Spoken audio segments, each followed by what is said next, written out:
Olá pessoal, meu nome é Nayara, eu sou nutricionista e vou falar com vocês um pouquinho sobre a segurança dos alimentos.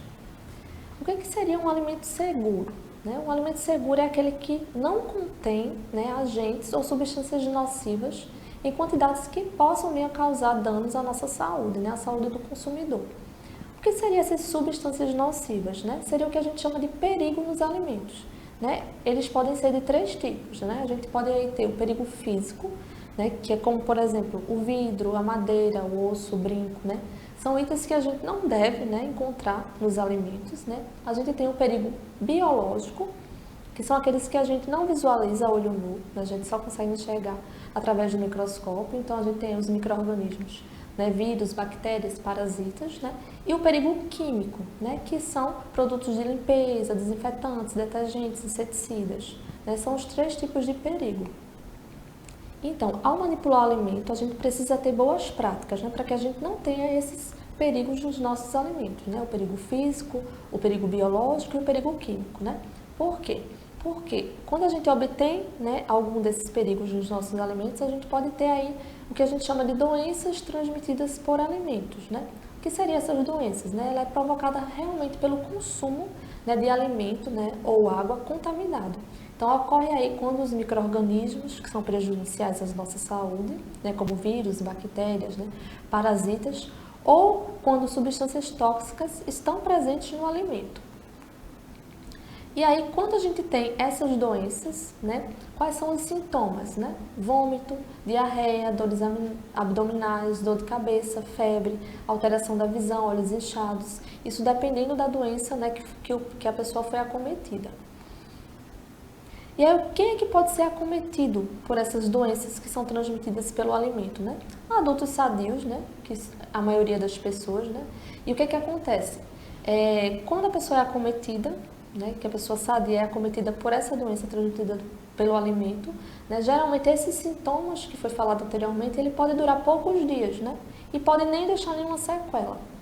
Mas aí a gente também tem aquele público, aquela população, que a gente precisa ter um maior cuidado, como crianças, grávidas, idosos, as pessoas doentes, porque aí as consequências podem ser mais graves, podendo levar até a morte. E aí, o que são os micro-organismos? São realmente aqueles organismos vivos pequenos que a gente só consegue enxergar ao microscópio. Então, eles estão em todos os lugares, certo? Então, a gente que manipula o alimento, aí em casa ou numa cozinha industrial, da forma que for, a gente precisa ter as boas práticas justamente para a gente diminuir ou minimizar a quantidade desses micro-organismos, no ambiente que a gente está trabalhando.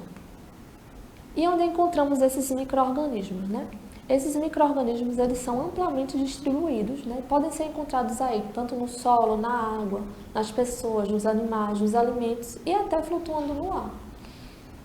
Quando é que esses micro-organismos eles se multiplicam no alimento? Eles se multiplicam quando aí eles encontram condições ideais para essa multiplicação.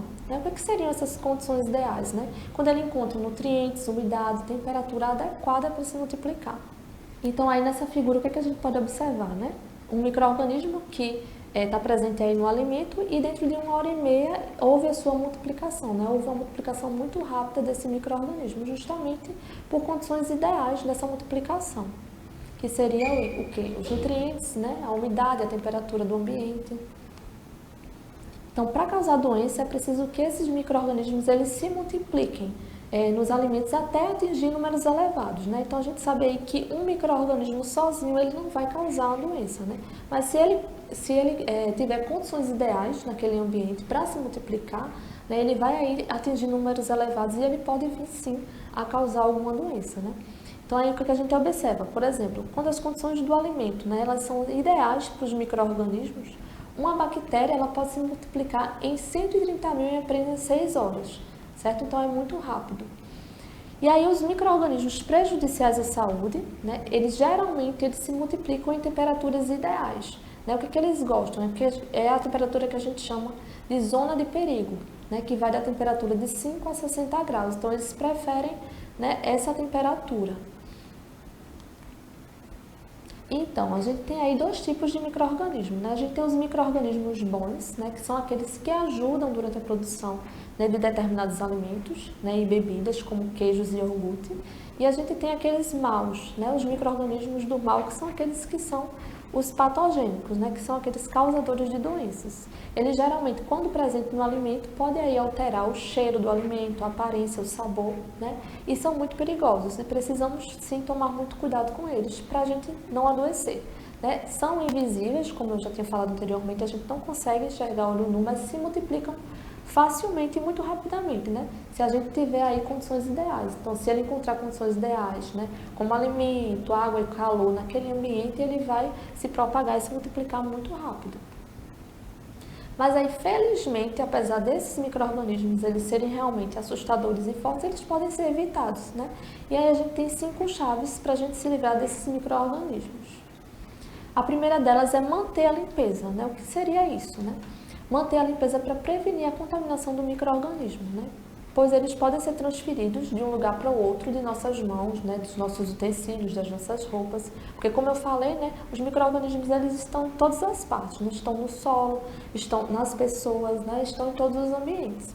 Então, eles podem aí ser transferidos de um lugar para o outro, através das nossas mãos, dos utensílios, né? Das nossas roupas, né? E podem aí sim passar para o alimento e causar as doenças de origem alimentar. Certo? Então, o que é que a gente precisa fazer? Né? Quando for preparar a comida, a gente precisa constantemente lavar as mãos antes, né, do preparo daquele alimento, durante todo o preparo do alimento também, certo? O que é que a gente precisa também? A gente precisa que os alimentos fiquem protegidos de insetos, de pragas, de outros animais. A gente precisa que os equipamentos que estão sendo utilizados aí nessa produção do alimento, eles estejam devidamente limpos, né? O ambiente que está sendo preparado aquela comida, né? Aquela refeição, precisa também ser higienizado, ser limpo, né? E todos devem lavar as mãos depois de ir ao banheiro e antes de comer, né? Isso aí são regras primordiais, né?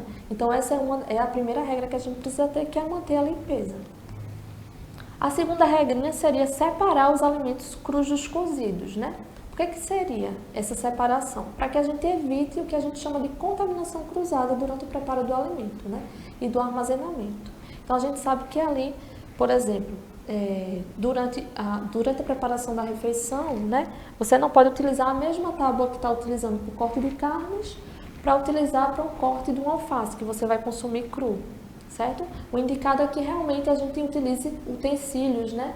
Facas, tábuas diferentes para alimentos crus e cozidos, certo? Porque aquele alimento cru, aquele alface, ele vai ser ingerido, né? Sem passar por nenhum processo térmico, né? E se você utilizar a mesma tábua, por exemplo, que você utilizou para o corte de carnes, ali, naquela tábua ainda pode conter, né, algum micro-organismo, né, que é presente na carne, né, que é próprio da carne, e esse micro-organismo ele pode sim passar para o alface, por exemplo, e você consumir aí esse micro-organismo, e dependendo da quantidade, pode vir sim a causar danos à sua saúde. E aí a regra número 3 é cozinhar bem os alimentos, né? Para que todos os micro-organismos perigosos a gente consiga matar, né? Estudos aí eles demonstram que cozinhar um alimento a uma temperatura acima de 70 graus já garante aí uma refeição mais segura. Então, cozinhar bem os alimentos é a terceira regra, né? E quando a gente for esquentar o alimento que já foi cozido, a gente precisa ter uma certeza que aquela temperatura foi a correta, certo? Então, a gente precisa realmente ter um maior cuidado em relação à temperatura do alimento.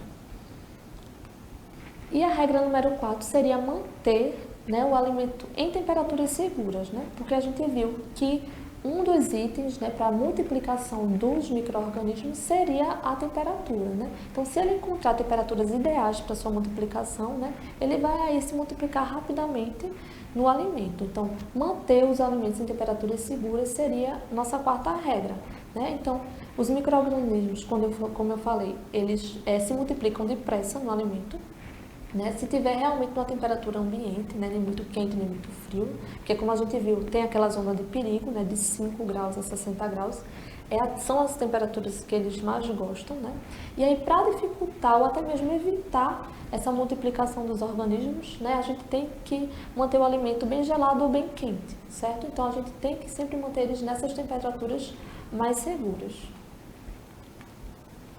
E como regra número 5, né, usa água e ingredientes seguros também. né? Então, o que a gente precisa? A gente precisa manter a limpeza para prevenir a contaminação por micro-organismos, né? Pois eles podem ser transferidos de um lugar para o outro, como eu falei, das nossas mãos, né? Dos utensílios, das roupas, e isso pode passar diretamente para o alimento e pode causar aquelas que a gente chama de doenças de origem alimentar, né? Então, aí, como eu já tinha falado anteriormente, os alimentos eles precisam ficar protegidos aí de insetos, de pragas, de outros animais. Todos devem lavar as mãos depois de ir ao banheiro e antes de comer, né? Quem for preparar a comida precisa ter esse cuidado maior nessa higienização, tanto dos alimentos quanto das mãos, higienização dos equipamentos que vai ser utilizado, né? Da bancada que vai ser utilizada, enfim. E aí a higienização de mãos ela é essencial durante esse processo, certo? Aí temos algumas etapas do procedimento de lavagem e desinfecção das mãos. Então, o que seria? O que a gente precisa? A gente precisa umedecer as mãos, certo? E os antebraços com água, precisa aplicar o sabonete líquido, né? Esfregar as mãos, né? Nessa sequência. Por que tem essa sequência de lavagem de mãos, né? Porque geralmente as pessoas não fazem a lavagem correta, né? Esquecem de algumas partes das mãos, né? De lavar algumas partes das mãos, né? E aí os micro-organismos podem estar presentes. Então, o que a gente precisa? A gente precisa lavar a palma da mão, né? Os dorsos da mão, né? E os braços, os espaços entre os dedos, né? Os polegares, não esquecendo também das unhas, articulações e punhos, né? E aí a gente precisa, posteriormente, enxaguar as mãos e os antebraços, né? Se você tiver aí acesso ao papel toalha, seria o mais indicado para secagem de mãos, e também se tiver acesso ao álcool em gel, seria interessante o uso do álcool em gel após essa secagem, né? E aí, utilizar o álcool em gel e deixar secar.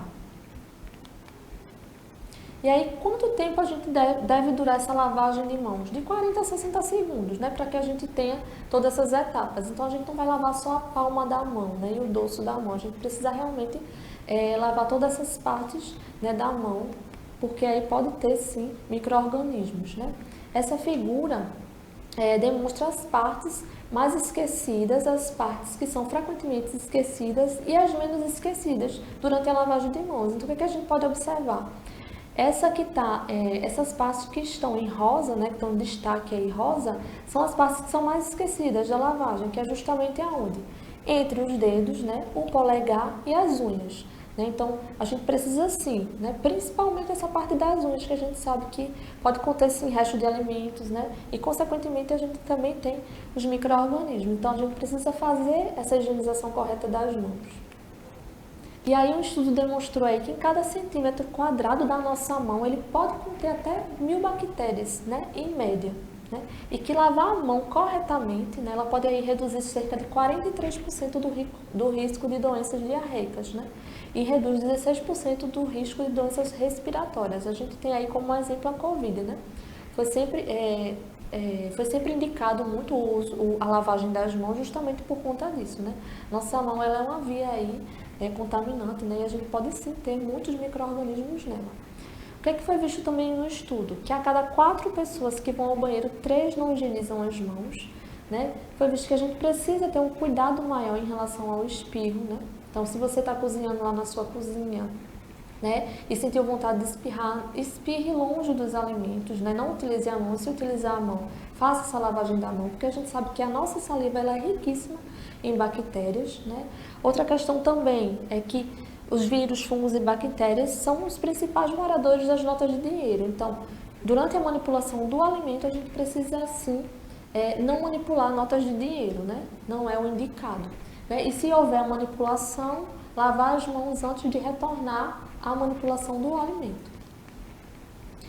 Bem, a higienização das mãos aí, ela é uma das formas mais eficazes para evitar essa transmissão, né, de doenças alimentares. Né? Então, assim, para que você tenha um alimento mais seguro em casa, faça a sua higienização correta das mãos. Obrigada.